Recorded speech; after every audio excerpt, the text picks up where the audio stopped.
You're probably thinking, why in the f is this guy doing a boring video on back extensions? Well, I do them a little bit different than most people, and I think it's a better way to do it. So let me show you.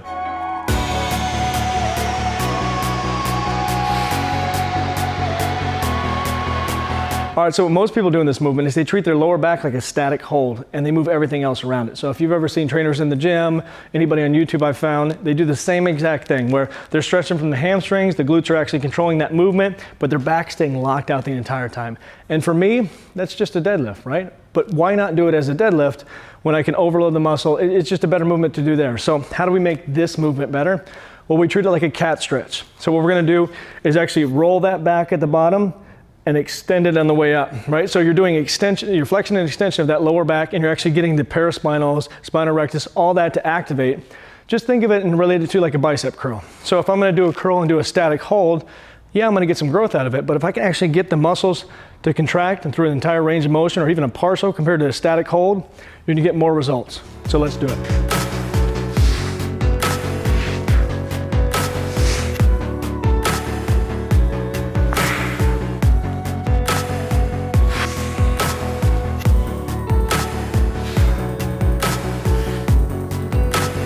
Two little checklist points to make sure you know you're doing it right. One thing is, as you go down as the flexion portion of the movement, you should feel like you're crunching forward. You actually should flex your abs to get to that position.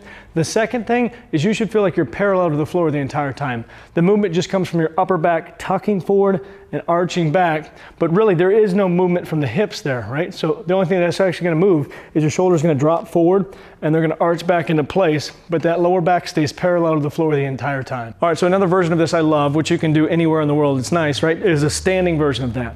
And the reason I like that is you can do it on somebody who's brand new or super advanced. So the brand new person, you're looking for any posture issues, any posterior chain inadequacies throughout their entire chain, and you can kind of watch and see where their form breaks down and see where their weakness. Also, you can take somebody who's super advanced lifter who can deadlift 600 pounds, give them this exercise, have them do it, and make them realize, holy crap, I've never actually used my back muscles the way I think they're intended to be used. I've just done static holds and picked up heavy shit all day. This is totally different. I think they're gonna be humbled just like I was, right? So what you're gonna do on this one is feet are gonna be nice and close together. That's the key, because you go too wide and you start to use those hips. What you wanna do is create that same motion. We're gonna roll that back forward, let everything relax, hang down, and arch from the very crest of your hips here, where the spinal erectors are, where your paraspinals are, and you're flexing from there up, and then relaxing it back down. Now that may look like this, like the goofiest, smallest, most ridiculous movement. Do 20 of those. Just pause this video, do 20 of them, then report back to me, because I guarantee you, you're gonna be lit up like you never have before. It's such a simple movement, but we never do this, and we expect our backs to hold us all day. We expect our posture to be good, but we never actually work our back the way it's intended to. So roll forward, let it relax. Arch from the bottom up. That's the key, is thinking about actually arching from the bottom up. The contraction starts at the bottom and continues all the way up, but you're not gonna stand all the way up because you lose it, right? So you're gonna keep that 45-degree angle, and that's the top. You roll back down. All right, so I'm excited to see what you think in the comments below. Everybody I've used this on has loved it, right? We've had some postural issues we fixed with this. I've had some, that lower back, that butt wink you get from squats.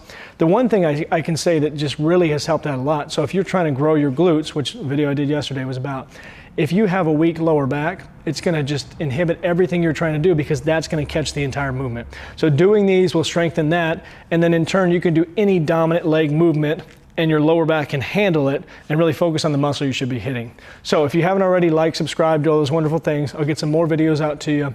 Get after it, get growing. I'll talk to you soon.